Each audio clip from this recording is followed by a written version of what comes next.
Best Book Bits podcast brings to you Roosevelt Montas, a senior lecturer at Columbia University. He holds a Ph.D. in English in Comparative Literature from Columbia University as well. He's also the director of Center for Core Curriculum at Columbia College from 2008 to 2018.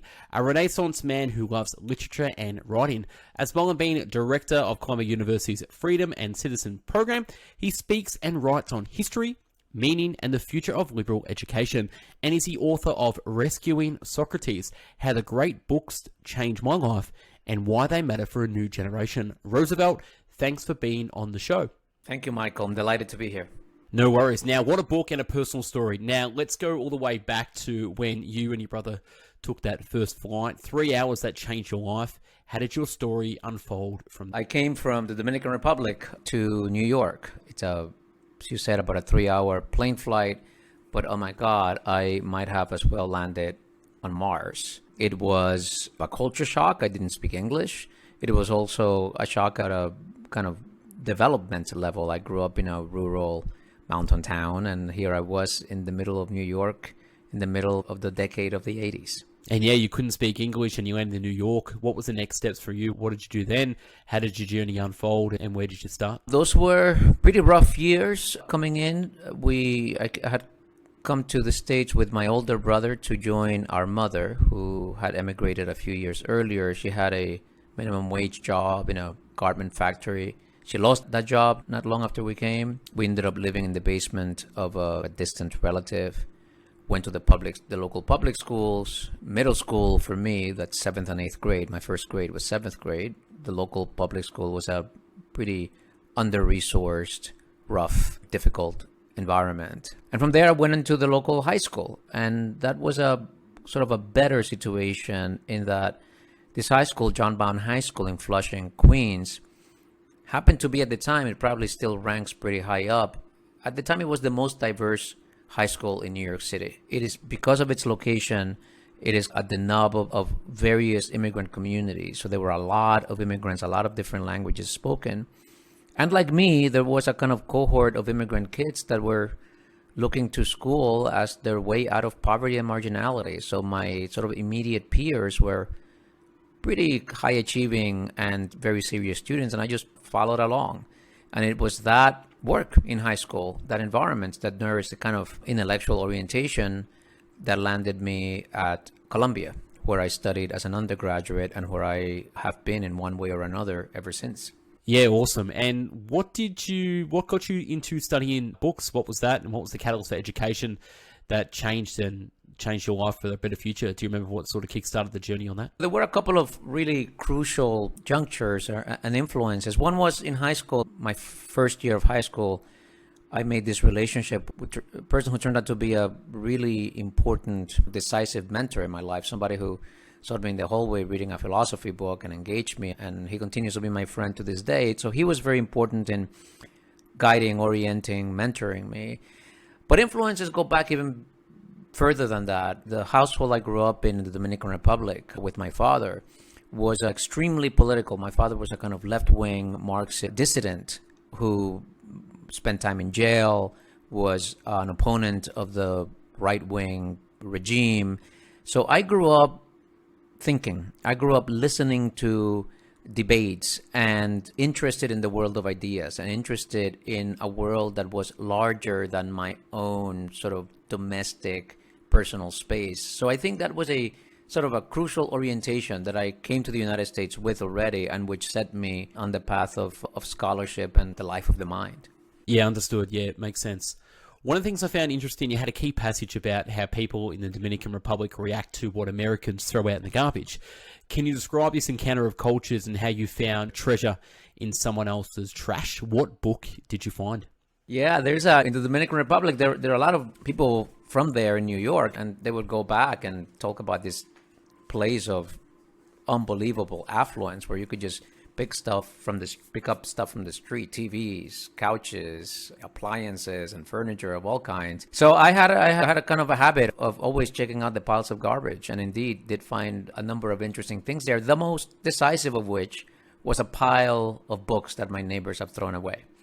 And I fished out 2 volumes from there whose names sort of rung a bell. One was a volume of Shakespeare, and one was a volume by Plato, the dialogues of Plato that record Socrates' last days.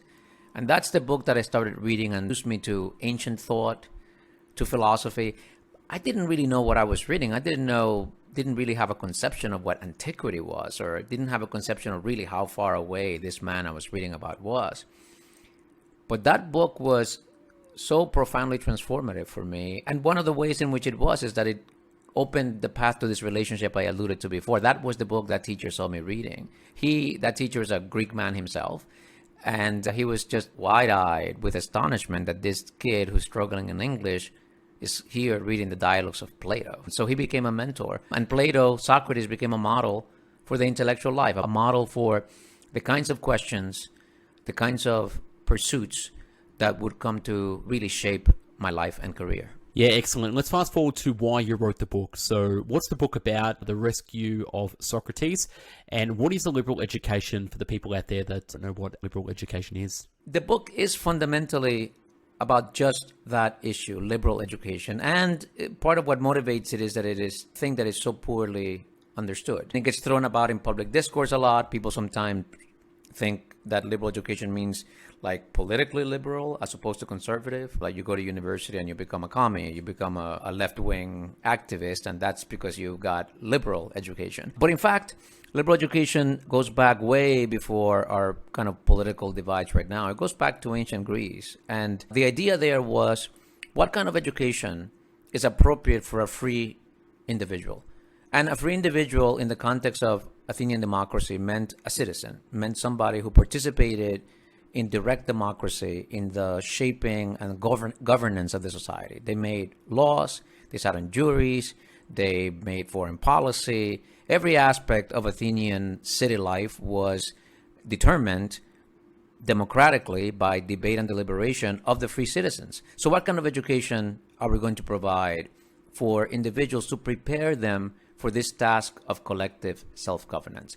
That's what liberal education is. And to this day, that remains the kernel of the idea. What does an individual need to, A, participate meaningfully in a collective democratic project of self-governance, and B, what does an individual need personally to organize his or her life in a way that is satisfying, in a way that is productive, in a way that leads to the fullest human flourishing available to the person?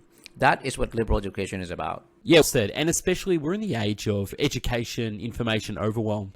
And the old saying is, to know where we are, we need to know where we've been. To understand the present, we need to understand the past as well, in terms of where we come from in education, philosophy, and all the great people, books, and stories behind us. We're at the apex of civilization, but we've got a mountain.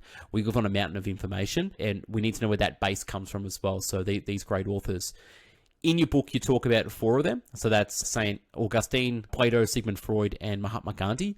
You've probably been asked this a million times, but why these 4? I'm sure there's others, but how did you choose these 4 individuals, and what impact did they have on your education? It was actually hard deciding what 4 authors I wanted to showcase in making the case for liberal education. So the book wanted to do 3 things. One was to tell the story of my own intellectual development and how liberal education had shaped my own life. B, talk about the history of liberal education, explain what that was.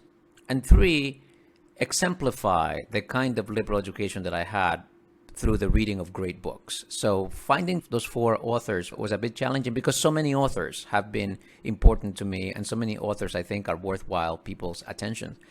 Those 4, however, rose to the top because for idiosyncratic, sometimes accidental reasons, I happened to read them at decisive, pivotal points in my life, and they had an outsized impact in the way that I thought about myself, in the way that I approached the world. And in retrospect, I realized that part of what accounts for that is that these 4 authors are people who are utterly devoted to self-exploration. That is, utterly devoted to understand the inner resources of their own mind and their own heart. They're always looking at the world. They're all very engaged with the world in politics and religion, in clinical psychology. So they're not withdrawn from the world or kind of self-absorbed, but their engagement with the world is always an occasion to look inside, to look deep, and to search for a grounding, to search for an understanding, to search for some kind of clarity, some kind of authentic vision within themselves. And that sort of self-exploration, the search for understanding, for self-knowledge, is the through line of these four writers, and in some ways the through line for my intellectual trajectory. Yeah, St. Augustine, what's the story with him if people don't know who he is, how he converted to Christianity, became a saint, what's his story, and how does it relate to your life? So the key text that I read is, Augustine wrote a lot. He was a major writer in antiquity, 3rd, 4th century. He wrote a sort of autobiography called The Confession. And this is a book in which he looks at his life and his trajectory from the time he was born to his conversion to Christianity. And it's a sort of intellectual and personal autobiography. He had made a career as a teacher of rhetoric. Now, back in antiquity, in Rome, because of the Roman Empire, a teacher of rhetoric was essentially a philosopher, but somebody who thought deeply about the questions of life and taught students how to essentially be free citizens, both philosophical, ethical, legal, historical studies, but all having to do with language, expression, understanding. So he was a superstar teacher of rhetoric, exploring all of the deep philosophical questions that preoccupied his time. And this questioning initially had led him away from Christianity. His mother was a Christian, but he soon thought that Christianity was foolish and irrational and superstitious and not worth anyone's time. But he wanted answers to the big questions in life.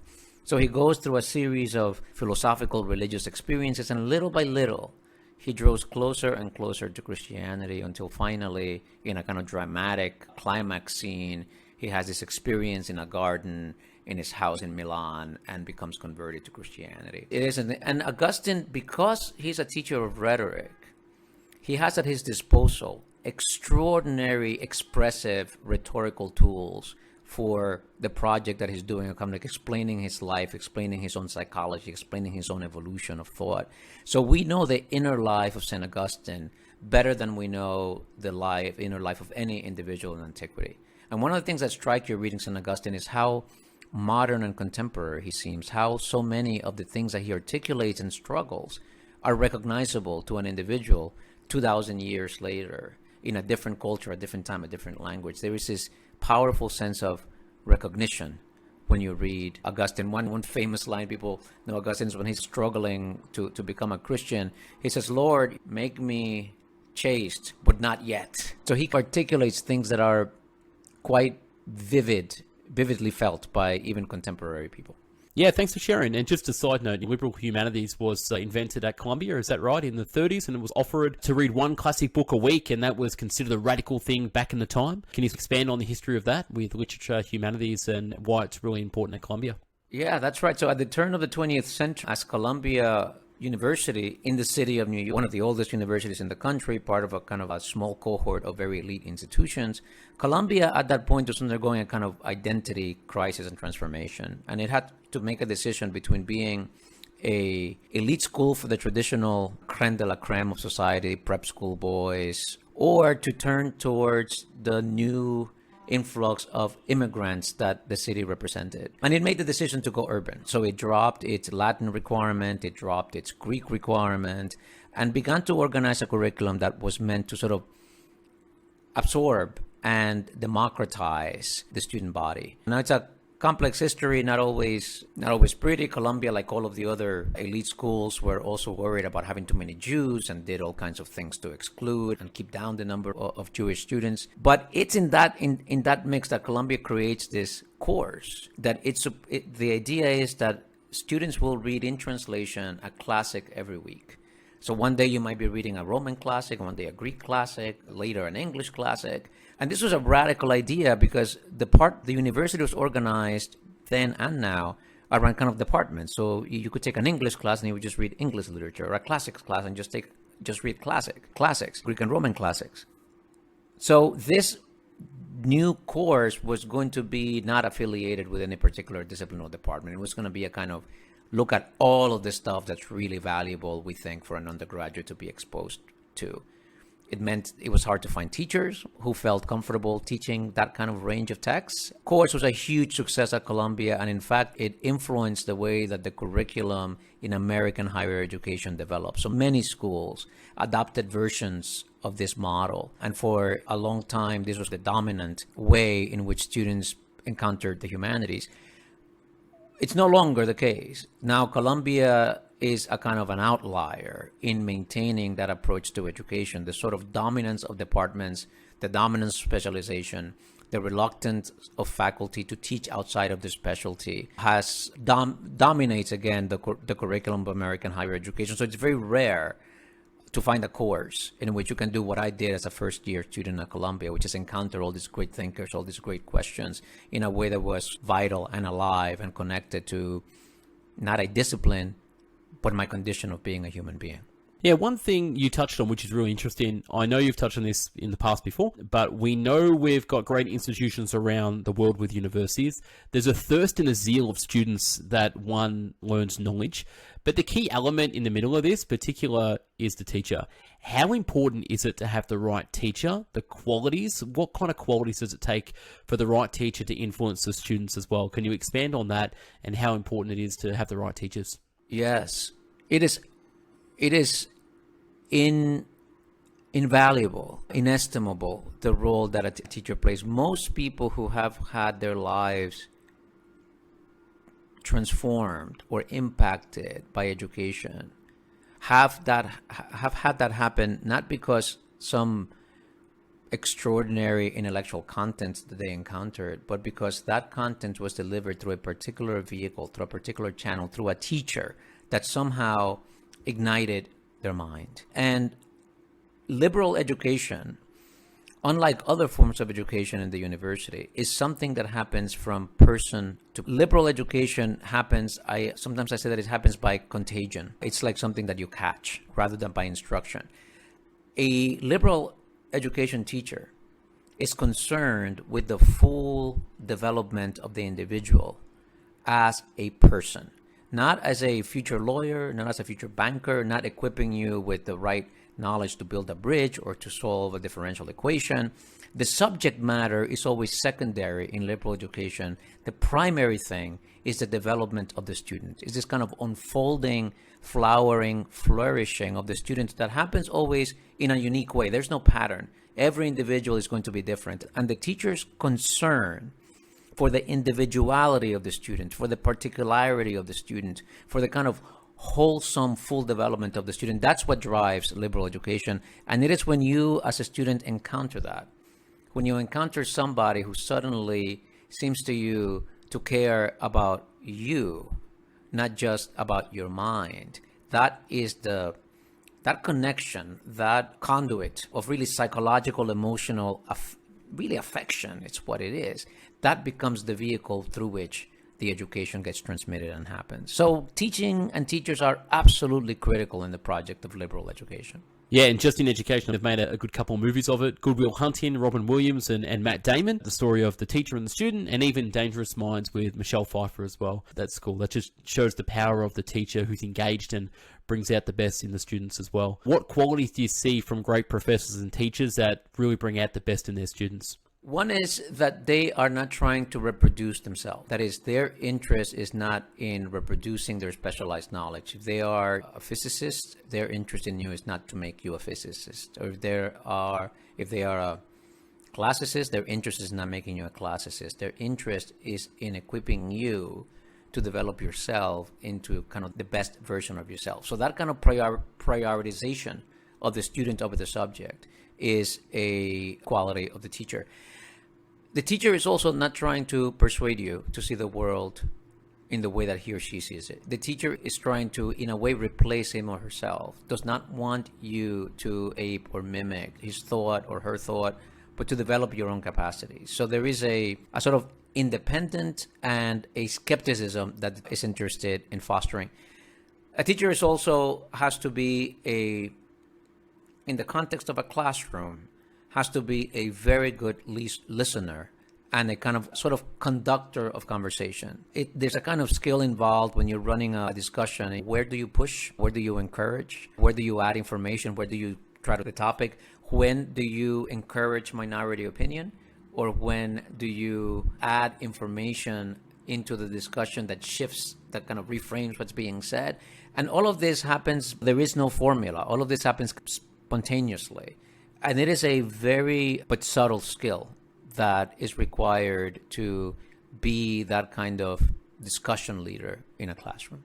Yeah, and it's not something you could put on a resume or a profile. I think finding the right people for the right job, it's one of the hardest things in the world. They call it recruitment or headhunting. But we'll move on. It's another topic in itself. But talking about Sigmund Freud, how did you uncover Sigmund Freud? What got you started? And he talked about terra incognito, finding out that the world's full of mysteries and the mysteries and shadows that live in our mind. How did you uncover that? And what's the story with Sigmund Freud? Freud has such a bad reputation today, right? So Freud is often, when I first introduce Freud to students, often the first thing I hear is, oh, Freud has been discredited. Freud was wrong about everything. And of course, Freud was wrong about a lot of stuff, and he was very bold. He would assert pretty hypothetical and pretty speculative things as if they were undeniable truths. He got a lot of it wrong.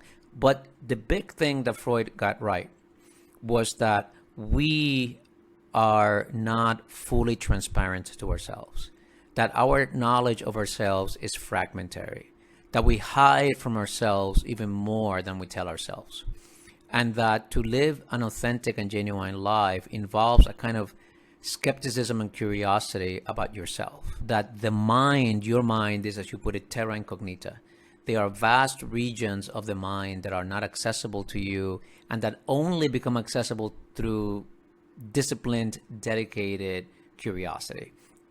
So what Freud did for me was reveal myself, my own mind, as an object of study. It has made cautious and in some ways humble about my own certainties, about my own motivations, about my own accounts of myself. It has made me attentive to my emotional responses.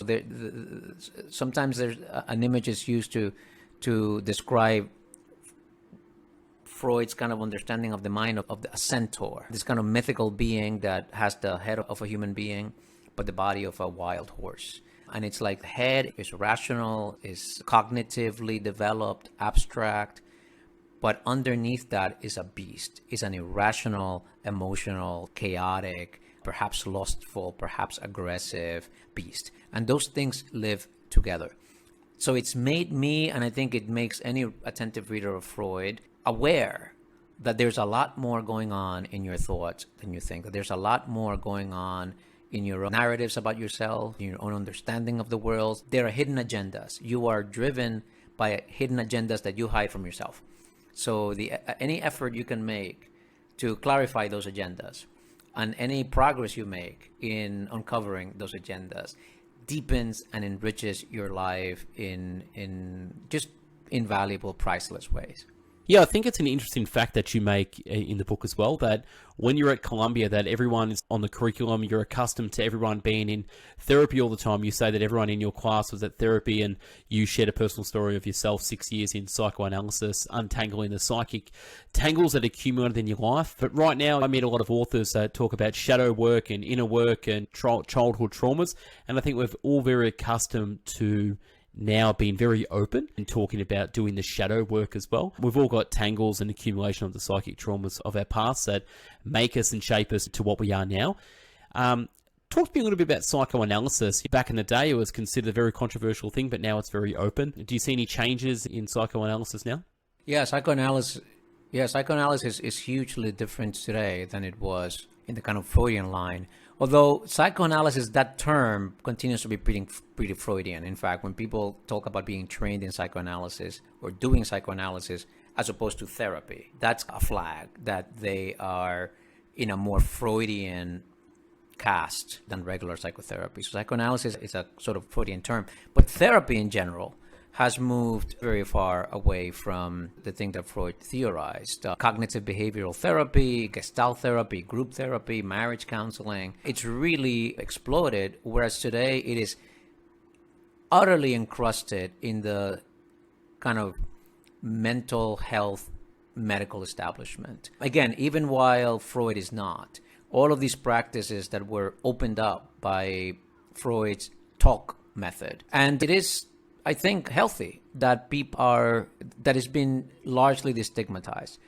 Now, I say largely because there's still a long way to go. And there is a socioeconomic marking to it. That is, usually people that are more affluent, that are more highly educated, that have more resources at their disposal, are much more open to psychotherapy and psychoanalysis than working class, less than non-elites. So there is still tremendous stigma among populations that would really profoundly benefit from therapeutic interventions. There's still a big stigma there. So even though it's much more pervasive and ubiquitous in the culture, it's still too much localized in a particular sort of socioeconomic class. Yeah, just like anything, the low socioeconomic people, they just don't have the resources all the time to do it, and the wealthy people have all the resources and all the time to ruminate and think about what they're thinking about, and definitely go see someone to get help from it as well. But you just got to stop thinking about that. Moving on to Gandhi. Gandhi's one of my favorites as well. The autobiography, his quest for truth, self-realization. He's looking for moksha, and he's always on the verge of death a few times on his search for truth, wanting to meet God face to face. What's your experience with Gandhi, and why is he so important in your life? So Gandhi was a really profound kind of life-transforming revelation for me. And I came to Gandhi quite late in my life. That is, all of my formal education was done. I had a Ph.D., I was a professor, and I had cut my teeth in what's loosely called the Western tradition, reading the Western classics of literature, of philosophy, of religion. But I knew that there was a whole sort of universe of ethical, philosophic thought that I had no exposure to, and my own appreciation of the Western classics led me to appreciate the fact that these other classics were really worth my attention. But how did I start? Gandhi emerged as a sort of entry point. Let me explore Gandhi because I knew enough. There's a great sort of biopic of Gandhi with Ben Kingsley. Yeah, amazing movie, right? So you can start there and you will grasp immediately that Gandhi is a kind of hinge figure, that Gandhi is Western educated. He's a lawyer, barrister trained in England, kind of good English colonial subject of the British Empire. But then he is rooted in this deep and ancient spiritual tradition as an Orthodox. And he is as learned in the Western classics as he is spiritually committed to his Hinduism. So Gandhi became a kind of a figure that through which I entered this whole different ethical universe, this whole different way of understanding spirituality, of understanding politics, of understanding humanity, ethics, justice, truth, that were quite different than what I had encountered and which were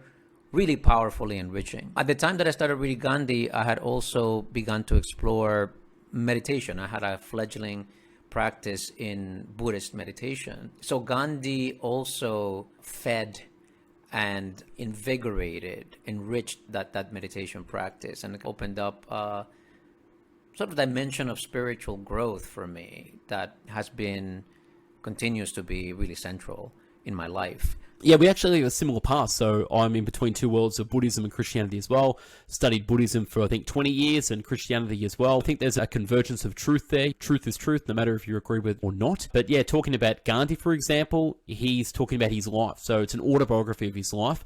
These aren't things that he sat there and he thought about and wrote about. These are things that he actually lived as well. So things that he actually experienced and went through. It's amazing how teaching in liberal arts and education in humanities and just the classics. So there's so much rich knowledge in someone's life experience that just because we don't have to experience it, we can still mentally understand the information and experience by reading those rich texts and experiences of life as well. So yeah, great stuff. The classics are classics because they engage with humanity's deepest questions. The things that we grapple with, the things that when we wake up in the middle of the night in our kind of solitude, cause us awe and wonder and sometimes anxiety. Those are the questions that the classics are concerned with. Probably a good segue to talk about why the classics are under threat as well. So can you talk to me about the challenge liberal education has in the growing emphasis of a higher education on workforce training and what you call transactional and instrumental education? There are two ways in which you can think about education, two understandings of education.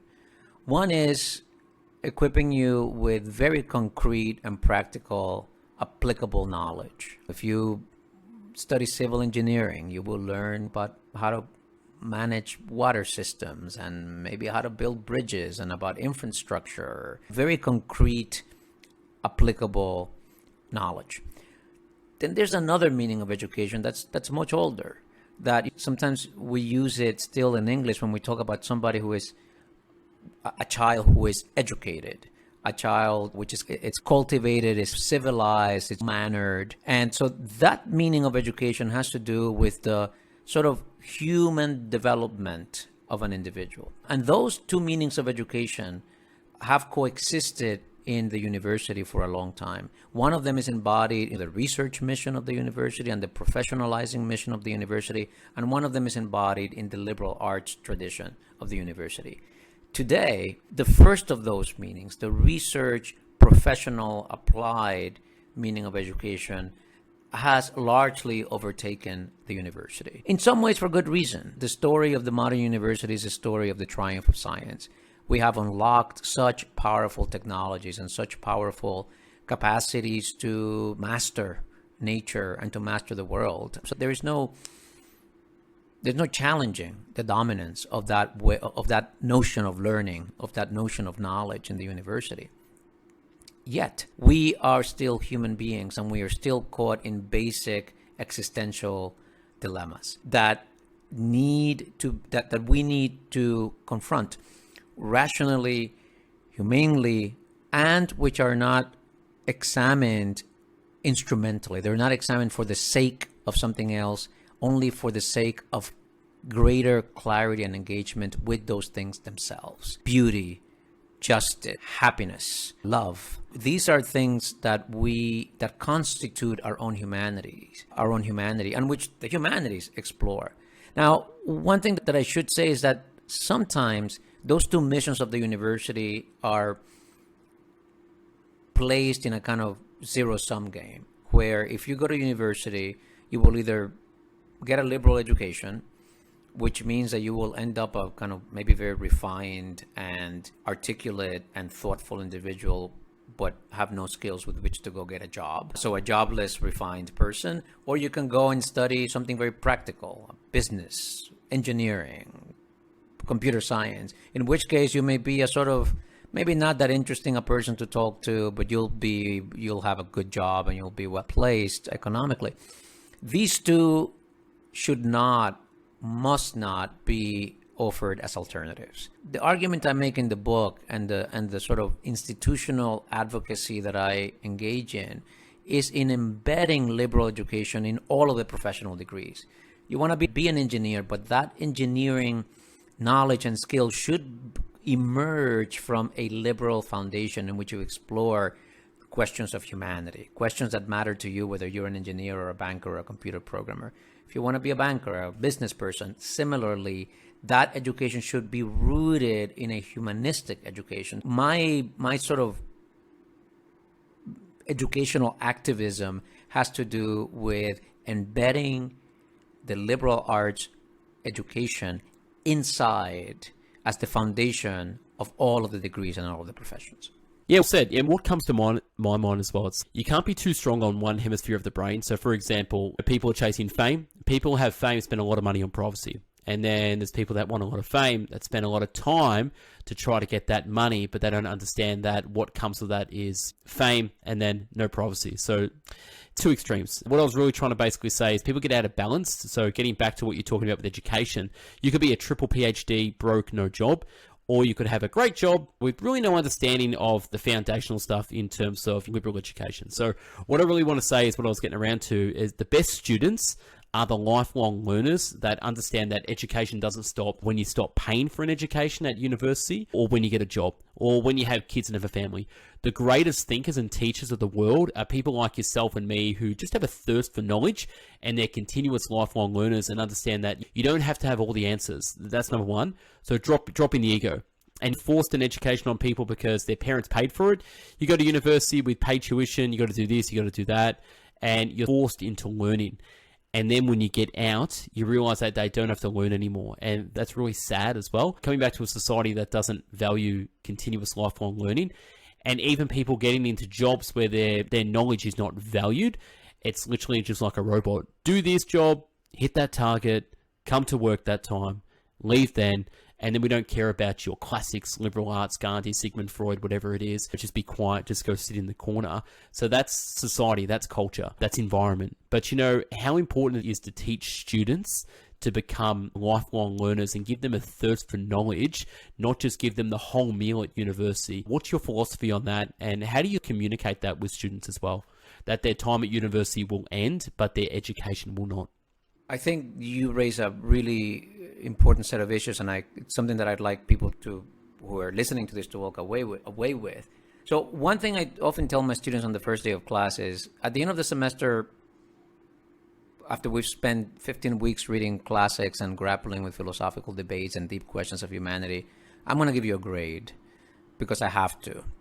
But if I were being really honest, the grade that I should give you is an incomplete.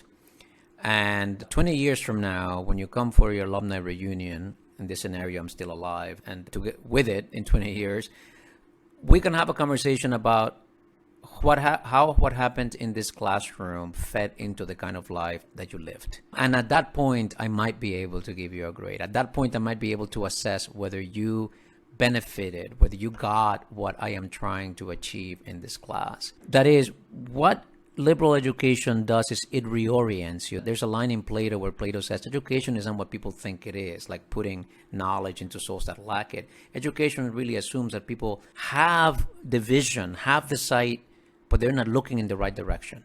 And what education does is it turns them around and gets them to look in the right direction. That's what liberal education does. And that raises this point, which is really, I want your listeners to walk away with, that liberal education is not something that needs to happen in a classroom. While if you're going to have a university education, university needs to make that central to the education. Really, this kind of education is something that you can pursue and should pursue wherever you are. Get together with friends, read a good book, have a glass of wine and talk about it, or have a meal and talk about it. Look at a political debate and talk about it, not in the partisan way, but a little bit above the fray. Look at them go to a park. Engage in the kind of reflection, open and honest inquiry and conversation with others who are different from you that tries to get at the root, at the kernel, at the essence of your experience. That is a liberal education, and that is something that is within the reach of all of us and which we should all pursue. Yeah, absolutely. Yeah. And one final thing that people don't realize is how powerful tool groups are. You could join a Facebook group on liberal arts. You could join a Facebook group on anything. I just joined a Facebook group I met a lady and she does NLP. So I joined the NLP group. And you know what? You could jump on a YouTube channel. You can interview amazing authors like yourself, Roosevelt, and talk deeply about a book. So you've got no excuse now, but you just got to get around those new environments and they change as well. So one click of a button and you could be in a new environment and start having new conversations as well. Spark some curiosity, new thoughts as well. But one last question I want to talk about and expand your experiences on is liberal arts across the world. You've taught and in different countries like Latin America, China, and Israel as well, advised. What's your experience like there, and how is it different from the liberal arts in America? What experiences can you talk about? It's a very curious thing that is happening, that while in America, liberal arts is on the defensive and contracting, in the rest of the world, it is actually in the offensive and expanding. And part of what accounts for that is that people in China, in Latin America, in Asia, are looking at the U.S. and see the most powerful and the most successful higher education system. And why is that? Why is it that America produces such innovative culture, such kind of a culture of invention? Why are there so many Nobel Prizes? Why is there so much creativity? And one of the things that is beginning to dawn on the rest of the world is that the key to the success of the American higher education system is its liberal arts tradition. Is the fact that in America, every bachelor's degree contains a good, hefty amount of courses that are not in your specialization, that are not in your major, that for the most part, you become a professional by going beyond your bachelor's degree into graduate school. Become a doctor in graduate school, a lawyer in graduate school, a businessman, or woman, a journalist, an architect. These specializations come in the postgraduate with a non-professionalizing emphasis in the first 4 years of college. And I think people are waking up to the fact that this broad foundation in humanistic learning actually is the key to the innovation, to the business success, to the technology, to the scientific breakthroughs, that it is in fact the opening into those things by grounding people in things that are not meant to be applied and are not meant to be sort of money-making. Yeah, they're foundational. These things are foundational. They're learning cooking, it's foundational. You know what I mean? People don't learn how to cook. They'll eat shit food for the rest of their life. But people understand nutrition, and you could go on and on. But Roosevelt, where can people find more about yourself? Where do you spend time online? And where can people find the book and connect with you as well? Thank you. There's a lot of stuff on YouTube and a lot of podcasts, and of course, faculty page on the Columbia website. You can get basic information where to find me. You can follow me on Twitter at Roosevelt Montas, or find me on Instagram and Facebook. Also, same, my first name and last name is my handle. And the book, Rescuing Socrates, is published by Princeton University Press. It's available at the press's website and, of course, at Amazon, other online and physical booksellers. Yeah, thank you so much. And I just want to congratulate you on your book and all the work you've done so far and all the work you're going to be doing as well. So, yeah, I just wanted to take a moment to say thank you, congrats, and keep going. Will there be more books coming from you in the future? Thank you, Michael. There will be more books for me in the future. I'm beginning to work on a book on American political culture and what it means to be American and what are the underlying ideas in the American National Project. So expect that out in a few years because I've just started. All right, I'll sit tight and I'll wait patiently. But yeah, thanks for being a guest on the Best Book Bits podcast. And to my audience out there, go follow Roosevelt. Check out his books. He's amazing. Get stuck into the liberal arts, humanities, the classics, and start educating yourself because it's never too late to learn. It doesn't matter what age you're at. Your mind's always ready for new stimuli and information. So give it that stimulus. But I'll let you get on with the rest of the day. So yeah, thanks for being a guest on the show. And we shall speak soon, my friend. Okay? Take care. Thank you, Michael. Bye. Thanks so much. All right, bye.